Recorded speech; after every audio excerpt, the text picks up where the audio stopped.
Oye, ¿qué es la felicidad?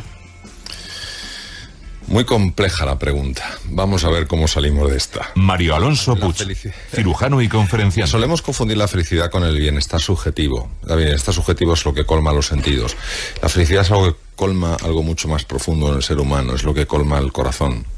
Es un estado de serenidad, es un estado de equilibrio y de paz, incluso en medio de la dificultad, e incluso en medio del sufrimiento.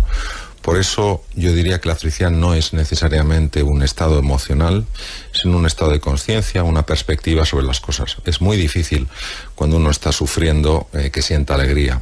Ahora, cuando tú ves que en tu sufrimiento hay un sentido, aunque a lo mejor ese sentido se te escape, pero te abres a la posibilidad de que haya un sentido. Pues eso que decía mi abuela de al mal tiempo buena cara, no es pensamiento mágico.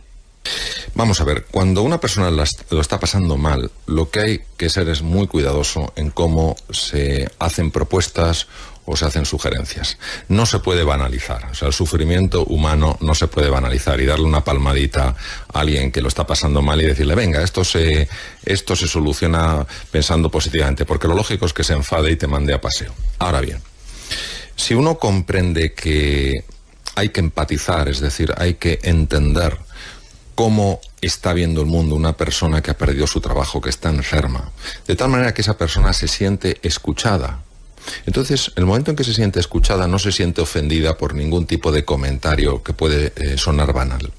Una vez que la persona se siente comprendida, es decir, te has alineado con su forma de ver las cosas, lo que puedes es proponerle una alternativa que le ayude a tomar pasos distintos a los que está tomando. Aquí es donde yo creo que entra el elemento que tú has comentado, el mal tiempo buena cara. Es la actitud. ¿Qué significa la actitud? La actitud es cómo yo me posiciono frente a una realidad. Si estoy pasando por un mal momento y yo frente a esas circunstancias me posiciono como diciendo, yo qué puedo hacer, yo no puedo hacer nada, esto es superior a mí. Esa actitud lo que me hace es ir por la vida lleno de frustración, puede tal vez de resentimiento, lleno de desesperanza. Y lo que está claro es que desde el resentimiento, desde la frustración, desde la desesperanza, aunque sean muy lógicos, no se consiguen resultados. Al fin y al cabo, y esto es algo que todos lo podemos experimentar, de alguna manera somos como imanes. La persona que muestra ilusión, la persona que muestra confianza, a pesar de la dificultad, a pesar de la adversidad, tiene un poder de atracción verdaderamente notable. Que el miedo genera agresividad. Sí, es una buena reflexión y se entiende perfectamente esto explicando algunas cosas del funcionamiento del cerebro. El cerebro, cuando se encuentra frente a algo que percibe como un peligro, pone en marcha los mecanismos del miedo. Y los mecanismos del miedo tienen tres posibles respuestas. Digamos más que respuestas, reacciones. La primera es el ataque, la segunda es el bloqueo y la tercera es la huida. El ataque en un medio civilizado, en un medio cultural, es la agresividad verbal, es la irascibilidad, es ese comportamiento que lamentablemente a veces llega a ser violento. Por eso hay personas que detrás de su violencia, detrás de su ira, detrás de su agresividad, lo único que hay es su miedo, se sienten en peligro. Hay otras, sin embargo, que se quedan bloqueadas, se aíslan y finalmente hay un grupo que huye, es decir, se aleja de allí porque considera que no tiene ninguna opción de hacer frente a lo que le ocurre. Ninguna de estas tres reacciones genera algo positivo para el ser humano. Las tres son lesivas, tanto en la interacción con los demás como a nivel de la salud. Los mecanismos de ira mantenidos en el tiempo debilitan enormemente el sistema inmunitario, que nos protege frente a bacterias, virus y tumores. Los mecanismos de huida y aislamiento, cuando nos enquistamos en ellos, también debilitan el sistema inmunitario. Y es curioso porque se generan hormonas muy semejantes. Está la presencia, por ejemplo, del cortisol en niveles muy altos y muy sostenidos en sangre, que francamente el cortisol utilizado como medio terapéutico pues puede tener sus aplicaciones, pero el cortisol elevado en estos estados emocionales, que no son simplemente emociones, son estados emocionales, es muy lesivo. ¿Qué hacemos con el fracaso? Bueno, el fracaso es una percepción y es una realidad. Es una realidad en cuanto que quería lograr algo y he obtenido un resultado distinto. Lo cual no quiere decir que ese resultado a lo mejor no sea mejor que lo que yo buscaba. Recordemos que el Post-it, una de las patentes más impresionantes de la historia, ha resultado de un error. Entonces, no todos los errores quiere decir que tengan consecuencias catastróficas. Entonces, sencillamente quiere decir que yo algo que buscaba no lo he conseguido. Y por tanto es la exigencia de intentar algo nuevo o de ver qué puedo aprender de lo que ha sucedido o cómo puedo aprovechar eso que ha sucedido. Por otro lado, el elemento lesivo del error no está muchas veces tanto en la realidad como en mi percepción. Nosotros vivimos en una cultura, y yo acabo de volver de Asia, y en Asia la cultura del error es tremenda, da pena porque hay gente de tantísimo valor y tantísima capacidad, pero culturalmente el error lo viven como una vergüenza intensísima, por lo menos en algunos países en los que he estado. ¿Qué ocurre? Que en la percepción del error muchas veces nos atacamos a nosotros mismos. Si nosotros entendemos con un poco de amplitud lo que es el ser humano, quién es el ser humano, nos daremos cuenta que los procesos mentales muy ligados a la productividad, toma de decisiones, eficiencia, creatividad, capacidad de análisis, etcétera, etcétera, tienen una conexión muy intensa con el mundo emocional. Una persona que se sienta orgullosa de su trabajo, que se sienta querida, que se sienta valorada, que sienta que forma parte de un proyecto que marca una diferencia, de manera natural, porque es que somos así, antropológicamente somos así, va a ser mucho más eficiente. Lo que no podemos es vernos unos a otros como máquinas de producción. Por eso los líderes de verdad, no los que se llaman líderes, los líderes de verdad no son los que dicen y los que ordenan, son los que inspiran. Ahora bien, dicho esto, no cabe duda que cuando tenemos que hacer frente a situaciones muy complejas como la actual, tenemos que ser muy firmes con nosotros mismos y tenemos que ser muy disciplinados. La disciplina es lo que nos permite ser libres. Hay gente que se rebela contra la disciplina. Hay disciplinas que ahogan, hay disciplinas que hacen languidecer al espíritu humano. Hay disciplinas que son absolutamente necesarias para poder ser creativos y poder ser verdaderamente libres. Entonces, toda esa disciplina que nos ayude a hacer las cosas cada vez mejor es bienvenida, pero una disciplina no es meternos en una cadena de montaje como personas. Lo mejor de un ser humano no lo vas a sacar ni siquiera dándole el cheque de su vida. Lo mejor de un ser humano solo te lo da la persona porque libremente lo elige. ¿Cuándo lo va a elegir? Cuando se sienta parte de algo que en su mundo merece la pena. Yo me quedo sorprendido de ver cómo cosas tan obvias a todos se nos escapan. La persona entusiasmada funciona de una manera radicalmente distinta, tiene un nivel de energía, tiene un nivel de creatividad, tiene una capacidad de toma de decisiones que no tiene la persona que está guiada por la apatía. Pero es que el mundo emocional, por el desconocimiento tan profundo que tenemos de él, pues está ahí como olvidado. ¿Cómo afrontamos un fracaso? Vamos a ver, hay dos preguntas ahí. Una es afrontar el fracaso y luego diferenciar la determinación de la testarudez. Son dos preguntas. Entonces, la primera, un fracaso es única y exclusivamente algo que no ha salido como esperabas y querías y que te pide que aprendas.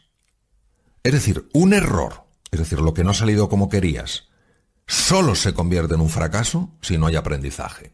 Y mientras no tengamos absolutamente integrado en nuestro ser que eso es un fracaso, no podremos avanzar.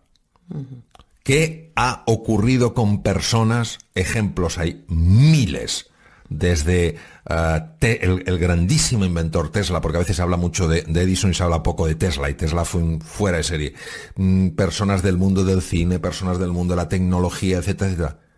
Vamos, no es que tuvieran unos errores, es que tuvieron incontables errores. De todos ellos sacaron un aprendizaje. Entonces eso es lo primero. ¿Qué pasa? Que cuando hay un error, en lugar de sacar un aprendizaje, sacamos culpa y vergüenza. Con lo cual, no aprendemos. Entonces sí que es un fracaso. Segundo, ¿cómo diferenciar la determinación de la testarudez? Es muy difícil para mí contestarte a esta pregunta, pero yo diría que si aventurara una respuesta, en la determinación, tú sigues poniendo todo el ímpetu en tus esfuerzos, pero sigues abierto al feedback que te dan otras personas y al feedback que te está dando la realidad. En la testarudez estás totalmente cerrado. Estás como ciego, ¿no? Que ciego. estás ahí... No exploras, no hay una reflexión. Es yo aquí sí o sí. Oye, mira, es que tal cual esta persona me es igual, sí o sí. Entonces, es un punto para mí muy diferente y tiene que ver con el grado de apertura mental. Tú al final harás lo que creas que tienes que hacer. La clave es que escuches lo que te está diciendo la realidad y, por supuesto, lo que te están diciendo otras personas. ¿Cómo puede una persona descubrir eso para lo que es bueno? Para mí, la gran dificultad de describir el don radica en los siguientes elementos.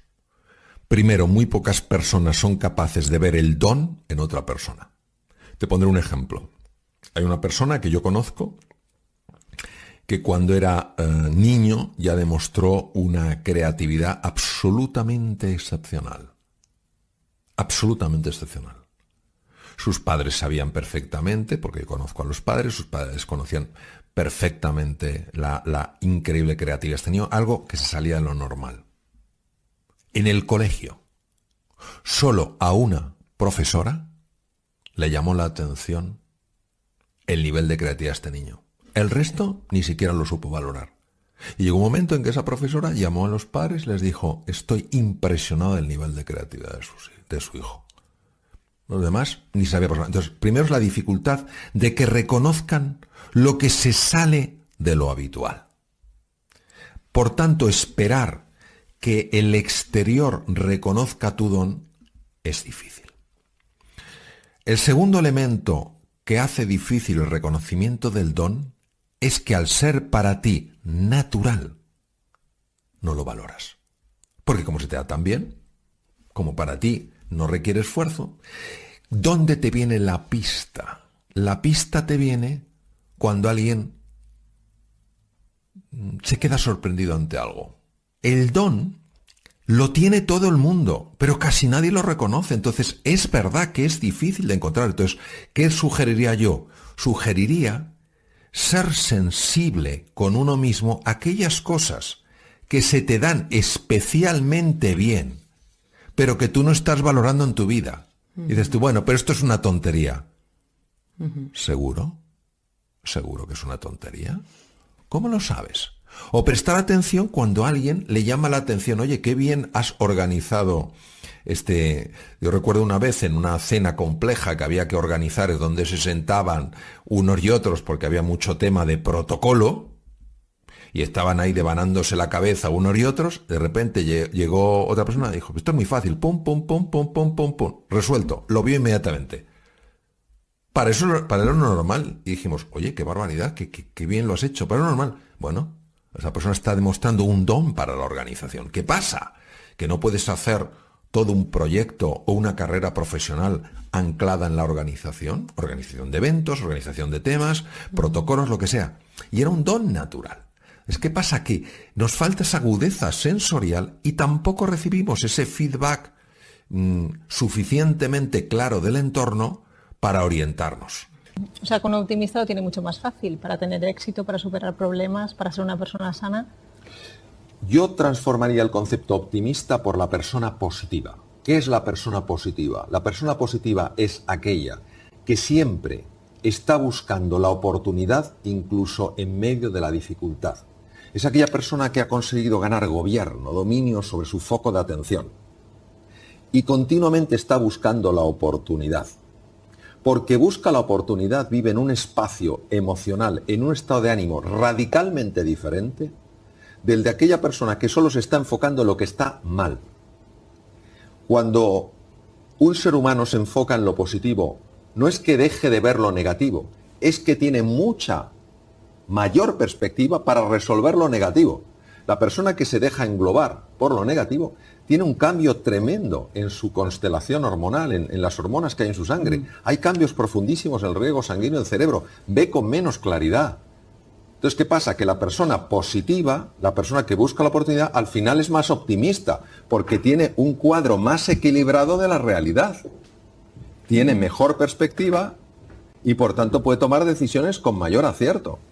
Siempre que un ser humano está fuera de su zona conocida, de su status quo, de la zona que controla, que puede predecir, siempre se activan los mecanismos del estrés. Y los mecanismos del estrés son de dos tipos. Uno son los de supervivencia y otros son los de adaptación. Los de supervivencia se tendrían que activar solo ante un peligro físico, un depredador.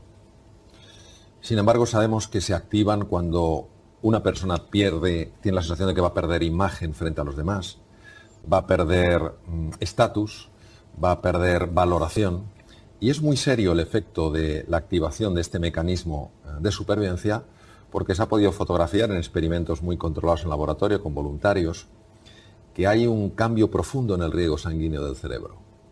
Y toda la parte del lóbulo prefrontal encargada de procesos de toma de decisiones, de análisis profundo, de aprendizaje, de creatividad, que obviamente no son imprescindibles cuando nos encontramos de repente con un depredador, empiezan a recibir esas partes del cerebro, empiezan a recibir menos riego sanguíneo, con lo cual uno analiza peor, uno se concentra peor, aprende con más lentitud, es mucho menos creativo. Ese es el verdadero problema a la hora de resolver una situación como puede ser una situación de desempleo, que pensamos que nosotros como seres humanos, cuando estamos desempleados, valemos menos. Seguimos valiendo igual. Tener un trabajo es algo que se tiene, no es algo que se es. Yo no soy un trabajo, yo tengo un trabajo. Entonces, teniendo en cuenta que es una situación compleja que no se puede minimizar, no podemos pensar que no somos nada porque no tenemos algo que es un trabajo. Si nosotros aceptamos que nuestra persona es definida por el trabajo, entonces tenemos un serio problema, que es no saber valorar lo que somos más allá del trabajo. Y sí me gustaría decir una cosa, creo que el lenguaje es muy importante y todas las personas que sientan en este momento, pues yo estoy desempleado, yo estoy en paro, que se planteen cambiarlo a un lenguaje muy sencillo. Yo estoy en periodo de pausa. Yo estoy en pausa. ¿Pausa para qué? Pausa para reflexionar. Pausa para buscar. Pausa para analizar. Los estudios que se han hecho en hospitales en Estados Unidos, donde sencillamente se han cambiado las palabras, han demostrado cambios muy profundos, tanto en el riego del cerebro como en las hormonas. El lenguaje no es algo anodino y tontorrón. El lenguaje crea realidad. Por eso yo invito a eso, a que las personas que se ven en esta situación dejen de pensar estoy en paro, estoy desempleado, estoy en pausa. ¿Y esta pausa cómo la voy a aprovechar? Eso invita a la acción.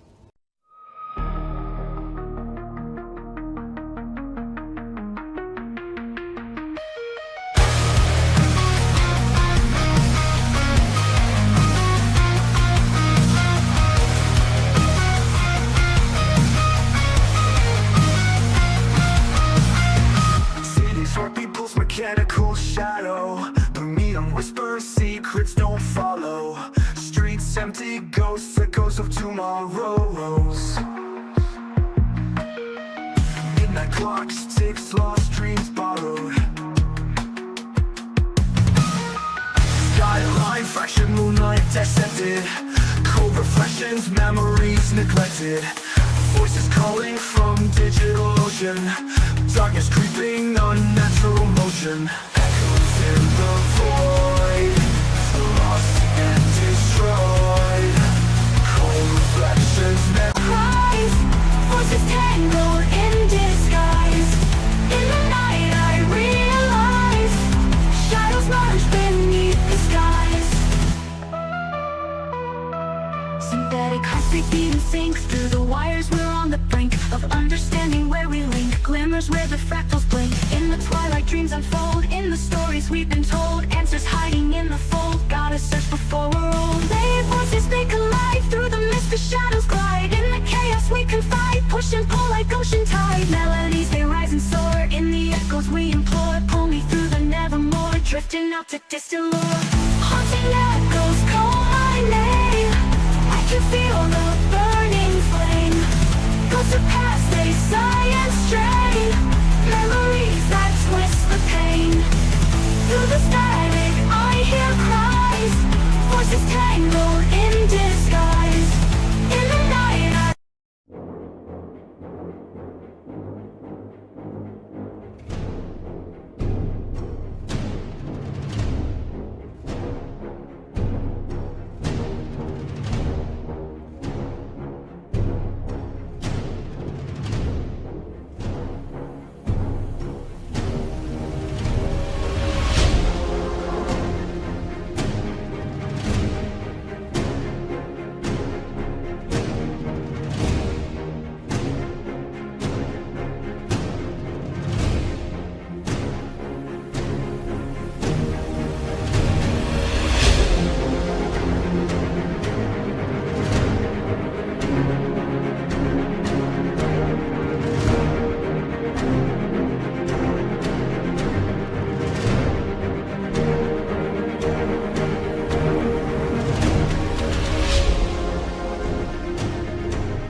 no invita a sentirse minimizado, ninguneado, anulado.